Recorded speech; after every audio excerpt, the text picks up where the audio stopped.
नमस्कार, सांकेतिक भाषा के इस विशेष बुलेटिन में आप सभी का स्वागत है। मैं हूं ऋतु वर्मा, मेरे साथ हैं मेरे सहयोगी शरद मुद्गल। खबरों की शुरुआत करें उससे पहले नजर डालेंगे अभी तक की हेडलाइंस पर। अहमदाबाद में प्लेन क्रैश साइट पर पहुंचकर प्रधानमंत्री नरेंद्र मोदी ने ली हादसे की विस्तृत जानकारी। सिविल अस्पताल में घायलों से मिले।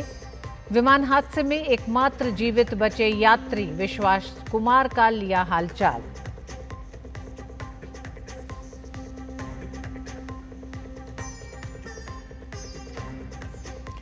अहमदाबाद में तबाही का मंजर देखकर आहत हुए प्रधानमंत्री। भीषण त्रासदी में अपनों को खोने वालों के प्रति जताई संवेदना। एयरपोर्ट पर मंत्रियों और अधिकारियों के साथ की समीक्षा बैठक।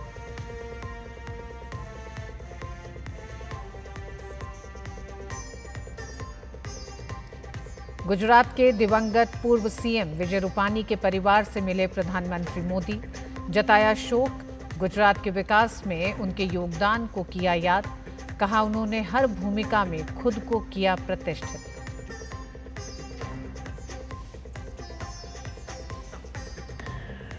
पश्चिम एशिया में फिर से तनाव की स्थिति। इजरायली सेना ने ईरान के सैन्य और परमाणु ठिकानों पर किए हमले में ईरान के कई बड़े सैन्य कमांडरों की मौत। ईरान ने भी इजरायल पर दागे 100 से ज्यादा ड्रोन।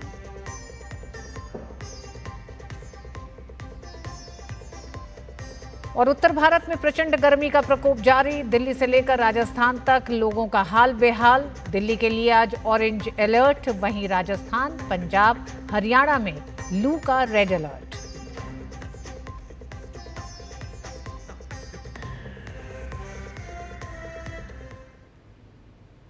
प्रधानमंत्री नरेंद्र मोदी ने अहमदाबाद विमान हादसे के दुर्घटना स्थल का जायजा लिया। पीएम ने अहमदाबाद सिविल अस्पताल जाकर घटना में एकमात्र जीवित बचे यात्री से भी मुलाकात की।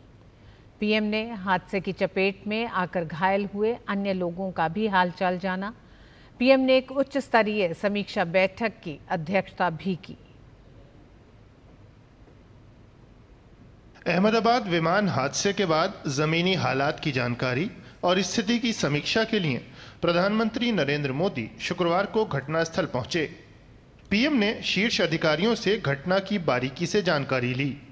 गुजरात के मुख्यमंत्री भूपेंद्र पटेल और केंद्रीय नागरिक उड्डयन मंत्री किंजरापू राम मोहन नायडू के साथ साथ शीर्ष अधिकारी भी वहां मौजूद रहे। पीएम ने विमान के मलबे से क्षतिग्रस्त हुई हॉस्टल की इमारत का भी निरीक्षण किया। प्रधानमंत्री ने विमान हादसे में जीवित बचे एकमात्र यात्री विश्वास कुमार का भी हालचाल जाना। पीएम उनसे मिलने अहमदाबाद सिविल अस्पताल गए। सर ने पूछा कि कैसे हुआ, तो मैंने उसके बारे में बताया और सब हालचाल पूछा सब। विश्वास, अगर हम जानना चाहें कि आप थोड़ा सा बता पाएं कि ये हादसा कैसे हुआ था, क्योंकि ये एक बड़ा चमत्कार है जिस तरीके से आप वहाँ से इकलौते ऐसे शख्स हैं जो जिंदा बचे। वो मेरे नज़रों के सब सामने हुआ था। मेरे खुद को भी बिलीव नहीं होता कि मैं कैसे उसमें से जिंदा बाहर निकला, क्योंकि थोड़ा टाइम लिए कि तो मेरे को लगा था कि मैं भी मरने वाला हूँ, लेकिन जब मेरी आँख खुल के मैं देखा ना तो मुझे लगा मैं जिंदा हूँ। तो मैंने ट्राई किया, जब मेरी सीट थे वो मेरी बेल्ट निकाला, मैंने वो ट्राई किया जहाँ से निकल सकता वहाँ से, तो मैं निकल गया वहाँ से। पीएम ने अहमदाबाद सिविल अस्पताल में अन्य घायलों से भी मुलाकात की। ये लोग विमान दुर्घटना की चपेट में आकर घायल हुए थे। पीएम ने इन सभी का हालचाल लिया। मेरे को बहुत अच्छा लगा, मन में बहुत अच्छा लगा। हमको मिलकर गए, हमारी चिंता बहुत करते हैं। नरेंद्र मोदी साहब को धन्यवाद। मैं जब 50 मिनट दूर था, जब पहले बड़ा सा धमाका हुआ और जो विमान का जो पेट्रोल होता वो अग्नि मेरे सामने आई। मैं बाहर वहाँ पे रोड पे था, वहाँ पे रहता हूँ, तो क्या आवाज़ आया, धमाका हुआ ना, आवाज़ आया, आजू बाजू की पब्लिक बाहर निकली और चिल्लाने लगी और दौड़म दौड़ करने लगी थी। फिर मैंने विंडोज से बाहर देखा तो ऐसे एकदम बिल्डिंग गिरती हुई दिखी, तो मुझे पहले लगा अर्थक्वेक क्या, फिर बाद में ऊपर हमारे सूटकेस फटे तो हमें पता चला। अहमदाबाद सिविल अस्पताल में इलाज करा रहे अधिकतर घायलों की हालत खतरे से बाहर है। अस्पताल में इन्हें बेहतर उपचार से जुड़ी सभी सुविधाएं उपलब्ध कराई जा रही हैं।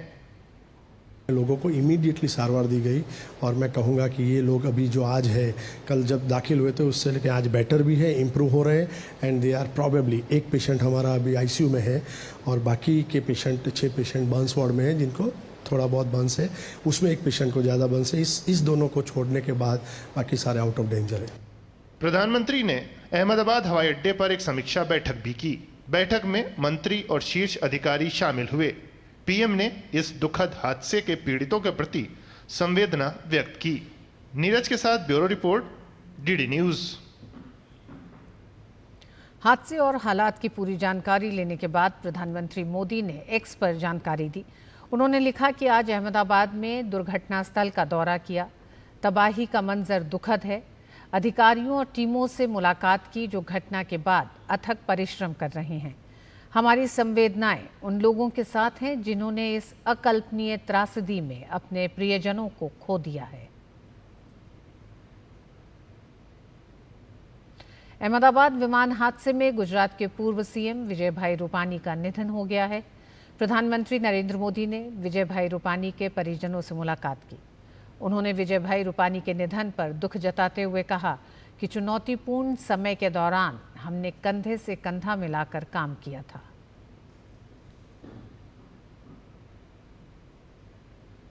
गुजरात एटीएस ने अहमदाबाद में हुए भीषण विमान हादसे में एक महत्वपूर्ण प्रमाण बरामद किया है।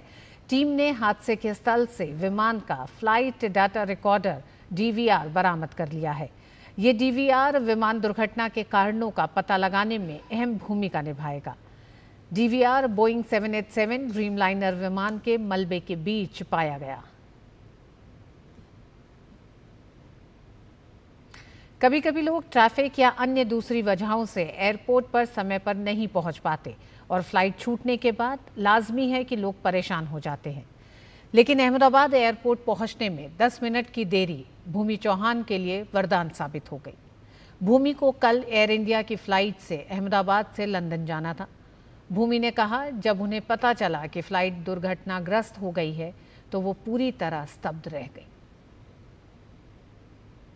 अहमदाबाद का थोड़ा ट्रैफिक, हम लोग ये सिटी एरिया में थोड़ा एंटर हो चुके थे तो उस वजह से थोड़ा हमको लेट हुआ था। जब पता चला तब हम ऑलमोस्ट एयरपोर्ट से तो घर के लिए निकल चुके थे और हम लोग गाड़ी में ही थे और तभी हमने न्यूज़ देखा कि ऐसा प्लेन क्रैश हुआ है और at the time I was feeling totally numb. दूसरी साइड ये भी था कि ये जो इंसिडेंट हुआ है वो बहुत ही थोड़ा टेरिफाइड है। अहमदाबाद में एयर इंडिया विमान दुर्घटना में मारे गए यात्रियों की पहचान के लिए अहमदाबाद के सिविल अस्पताल में डीएनए सैंपलिंग का काम चल रहा है, जिससे मृतकों की पहचान कर उनके शवों को परिजनों को सौंपा जा सके।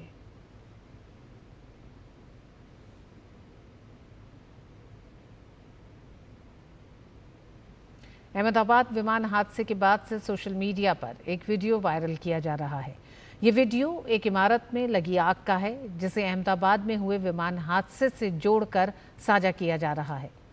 पीआईबी फैक्ट चेक ने इस वीडियो को फेक बताया है। दरअसल ये वीडियो दिल्ली के द्वारका स्थित एक इमारत में हुई आगजनी का है। पीआईबी फैक्ट चेक ने ऐसी अफवाहों से बचने की सलाह दी है।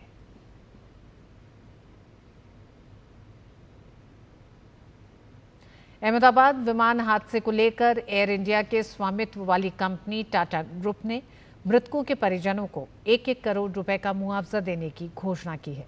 टाटा ग्रुप की ओर से जारी बयान में टाटा सन्स के चेयरमैन एन चंद्रशेखरन ने कहा कि इस हादसे में घायल सभी लोगों के इलाज का खर्च भी टाटा ग्रुप उठाएगा। साथ ही ये भी सुनिश्चित किया जाएगा कि उन्हें ज़रूरी देखभाल और सपोर्ट मिले।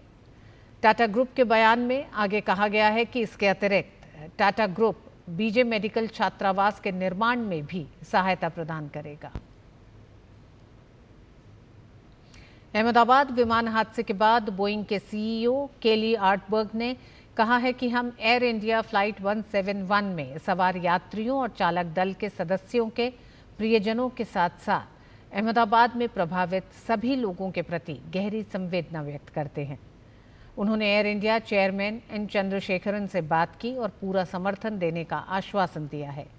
उन्होंने कहा कि बोइंग भारत की एयरक्राफ्ट एक्सीडेंट इन्वेस्टिगेशन ब्यूरो के नेतृत्व में जांच में सहयोग करने के लिए तैयार है।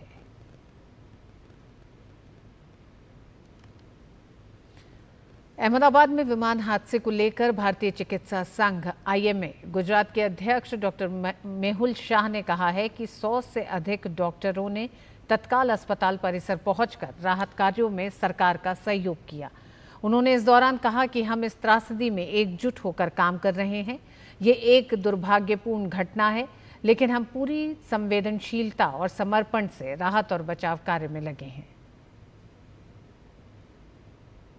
We have kept all the doctors ready, and we have received the message that you require more the orthopedic surgeon, anesthesiologists, critical doctors, and plastic surgeons. So we have targeted all the specialist doctors, and all the more than 100 doctors reached to the civil hospital campus to take care and to support the government, all the officials, authorities, and we are in hand to hand and with the shoulder to shoulder, all the movements with the government authorities to save the remaining those patients who are coming from the hostels building. और bulletin में वक्त एक छोटे से break का।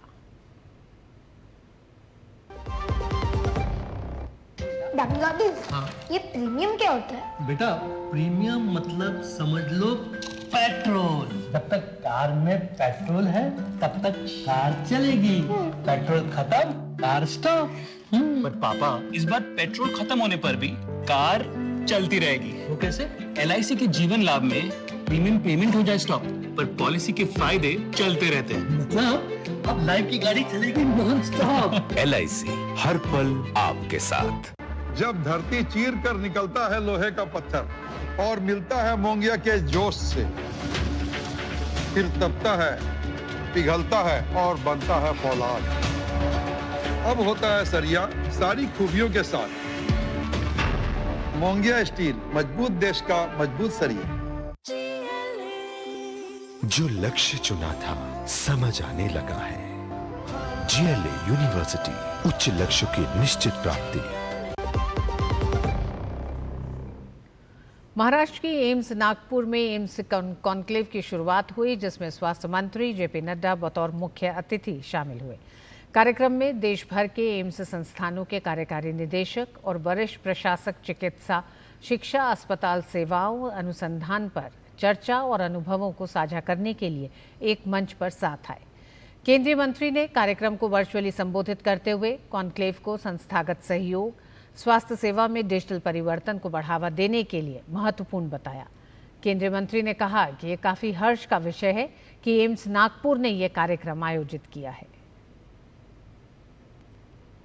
Each All India Institute of Medical Sciences established as an institute of national importance integrates advanced clinical care, high quality medical education and research and excellence. Every AIIMS serves as a center of healthcare innovation and learning, delivering equitable, affordable and evidence-based healthcare services.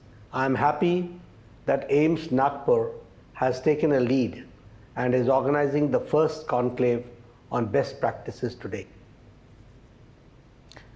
Assam के धुबरी शहर के हनुमान मंदिर परिसर में गोमांस पाए जाने के मामले पर असम CM हिमंता बिस्वा शर्मा ने अपने सोशल मीडिया X पर लिखा, मैंने धुबरी का दौरा किया और कानून प्रवर्तन अधिकारियों को निर्देश दिया कि वे हमारे मंदिरों, नामघरों और पवित्र स्थानों को अपवित्र करने वाले तत्वों के खिलाफ शून्य सहनशीलता का पालन करें। शहर के हनुमान मंदिर में गोमांस फेंकने की घटना कभी नहीं होनी चाहिए थी और इसमें शामिल लोगों को बख्शा नहीं जाएगा। बिहार के मुख्यमंत्री नीतीश कुमार ने सामाजिक सुरक्षा पेंशन योजना और मुख्यमंत्री कन्या उत्थान योजना के लाभार्थियों के खाते में 271 करोड़ 15 लाख रुपए की राशि भेजी। इस अवसर पर उप मुख्यमंत्री सम्राट चौधरी, समाज कल्याण विभाग के मंत्री मदन सहनी मौजूद रहे। आज के इस कार्यक्रम में 5 सामाजिक सुरक्षा पेंशन योजना के कुल 61,29,548 लाभार्थियों को 254 करोड़ 45 लाख 5,900 रुपये और मुख्यमंत्री कन्या उत्थान योजना के 85,556 लाभार्थियों को 16,70,33,000 रुपए की राशि हस्तांतरित की गई। इस तरह कुल 62,15,104 लाभार्थियों को कुल 271,15,38,900 रुपए की राशि डीबीटी के माध्यम से हस्तांतरित की गई। जम्मू कश्मीर के उपराज्यपाल मनोज सिन्हा ने 3 जुलाई से शुरू होने वाली अमरनाथ यात्रा से पहले राजभवन में उच्च स्तरीय समीक्षा बैठक की। बैठक में सुरक्षा, स्वास्थ्य, आधारभूत संरचना और तीर्थयात्रियों की सुविधाओं से जुड़े इंतजामों की विस्तृत समीक्षा की गई।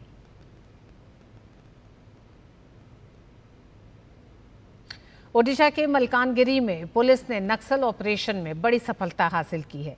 पुलिस ने 2 दुर्दांत माओवादी केस आकवासी और सानू कुंजम को गिरफ्तार किया।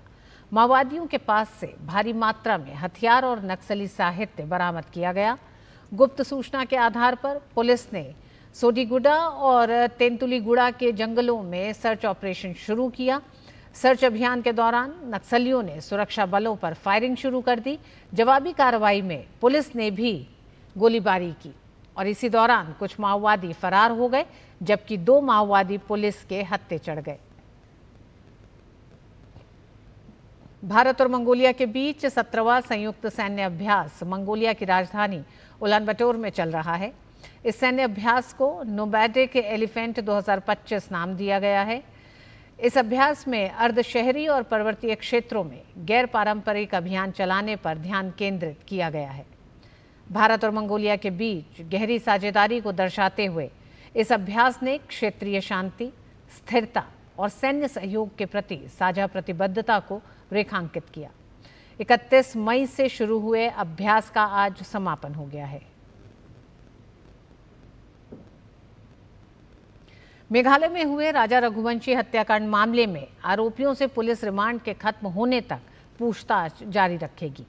पूर्वी खासी हिल्स जिला एसपी विवेक सीएम ने कहा, ये जानकारी देते हुए बताया कि जरूरत पड़ने पर और रिमांड की मांग भी की जाएगी। पूछताछ पूरी होने और अंतिम बयान दर्ज होने के बाद क्राइम सीन रिक्रिएट किया जाएगा। Is going on till the 8th day of police remand, and if we require more remand, we will be accordingly taking. Once the interrogation and the statement recording is finalized and the statements are finalized, then we will do the reconstruction of the crime scene. अभिनेता कमल हासन की film the thug life की कर्नाटक में screening सुनिश्चित कराने की मांग को लेकर दाखिल याचिका पर सुप्रीम कोर्ट ने कर्नाटक सरकार को नोटिस जारी किया है। सुप्रीम कोर्ट अगले हफ्ते इस मामले पर सुनवाई करेगा। याचिकाकर्ता एम महेश रेड्डी ने अपनी याचिका में फिल्म की स्क्रीनिंग का विरोध करने वाले संगठनों की धमकियों को देखते हुए सिनेमाघरों को सुरक्षा देने की मांग की है। याचिका में कहा गया है कि असामाजिक तत्वों की तरफ से खुलेआम धमकियां मिल रही हैं कि अगर तमिल फिल्म दिखाई गई तो थिएटरों में आग लगा दी जाएगी। राज्य सरकार अराजक तत्वों पर कोई कार्रवाई नहीं कर रही है। दरअसल फिल्म के ऑडियो लॉन्च के दौरान अभिनेता कमल हासन ने एक बयान दिया था कि कन्नड़ भाषा तमिल से उत्पन्न हुई है। इस टिप्पणी ने कर्नाटक में व्यापक विरोध को जन्म दिया। कई संगठनों ने इसे अपमानजनक करार दिया, जिसके बाद राज्य में फिल्म की रिलीज को लेकर विरोध शुरू हो गया। पश्चिम एशिया में तनाव खतरनाक मोड़ पर पहुंच गया है। इजराइल ने शुक्रवार को ईरान के सैन्य और परमाणु ठिकानों पर व्यापक हमले किए।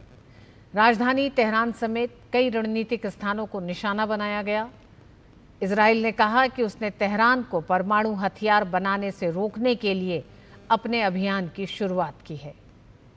इस बीच ईरान ने पुष्टि की है कि इन हमलों में उसकी रिवॉल्यूशनरी गार्ड्स के कई शीर्ष सैन्य कमांडर और परमाणु वैज्ञानिक मारे गए, जिससे तेहरान की रक्षा और परमाणु कमान को गहरा झटका लगा है। आईडीएफ ने दावा किया है कि उसने तेहरान पर किए गए व्यापक हवाई हमलों में ईरान के 3 सबसे वरिष्ठ सैन्य कमांडरों को मार गिराया है, जिसमें ईरानी सशस्त्र बल के chief of staff Mohammad Hosseini Bagheri, Islamic Revolutionary Guard Corps के कमांडर हुसैन सलामी, खातम अल अनबिया के कमांडर गुलाम अली राशिद शामिल हैं। ये कार्रवाई ऑपरेशन राइजिंग लाइन के तहत अंजाम दी गई। हमला नतांज और खुंडाब जैसे संवेदनशील परमाणु प्रतिष्ठानों पर भी हुआ। इजरायली सेना ने दावा किया है कि ईरान ने हमलों के तुरंत बाद करीब 100 सशस्त्र ड्रोन इजराइल की ओर दागे, जिसमें उसने अधिकांश ड्रोन को इंटरसेप्ट कर लिया। ईरान के सर्वोच्च नेता अयातुल्ला अली खुमैनी ने इसे जघन्य अपराध बताया और कहा कि इजराइल को कठोर सजा के लिए तैयार रहना चाहिए। जबकि दूसरी तरफ इजरायली प्रधानमंत्री नेतन्याहू ने कहा कि हम राष्ट्र की सुरक्षा के लिए हर जरूरी कदम उठाएंगे। ये सैन्य अभियान तब तक जारी रहेगा जब तक हमारे लोग सुरक्षित नहीं हो जाते। वहीं अमेरिका के विदेश मंत्री मार्को रूबियो ने स्पष्ट किया कि इन हमलों में अमेरिका की कोई भूमिका नहीं है। साथ ही ईरान को चेताया कि वह क्षेत्र में अमेरिकी ठिकानों को निशाना न बनाए। अमेरिकी राष्ट्रपति डोनाल्ड ट्रंप ने ईरान को कड़ी चेतावनी देते हुए कहा है कि अगर तेहरान ने जल्द समझौता नहीं किया तो उसे विनाशकारी परिणाम भुगतने होंगे। ओमान में प्रस्तावित अमेरिका ईरान प्रतिनिधियों की वार्ता से पहले ट्रंप ने इजराइल द्वारा ईरान पर किए गए हालिया हमले का भी समर्थन किया है। राष्ट्रपति ट्रंप ने कहा, मैंने ईरान को बार बार समझौते का मौका दिया। उन्होंने आगे कहा कि अगर उन्होंने और देर की तो जो होने वाला है वह उनकी कल्पना से भी ज्यादा भयावह होगा। अमेरिका के पास दुनिया के सबसे घातक सैन्य उपकरण हैं, जिनमें से कुछ इजराइल के पास भी हैं और वे जानते हैं इसका इस्तेमाल कैसे करना है। ट्रंप ने दावा किया कि ईरान के कई कट्टरपंथी नेता जो मुखर थे अब मारे जा चुके हैं और ये सिर्फ शुरुआत है। उन्होंने स्वीकार किया कि अब तक भारी जान माल का नुकसान हुआ है, लेकिन अब भी समझौते की संभावना मौजूद है। इजराइल और ईरान के बीच बढ़ते तनाव और सैन्य हालात को देखते हुए इजराइल में भारतीय दूतावास ने अपने नागरिकों के लिए एडवाइजरी जारी की है। भारतीय दूतावास ने नागरिकों को सतर्क रहने की सलाह दी है। साथ ही इजरायली अधिकारियों व होम फ्रंट कमांड द्वारा जारी सुरक्षा दिशा निर्देशों का पूरी तरह पालन करने की बात कही।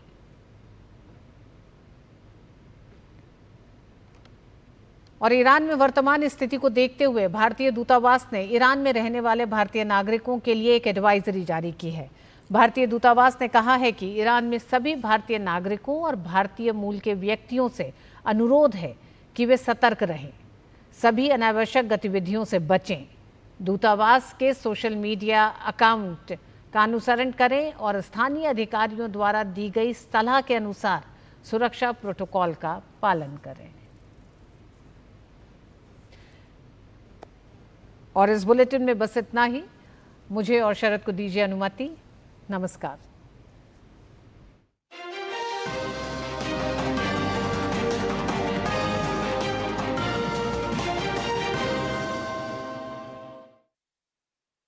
वज्रासन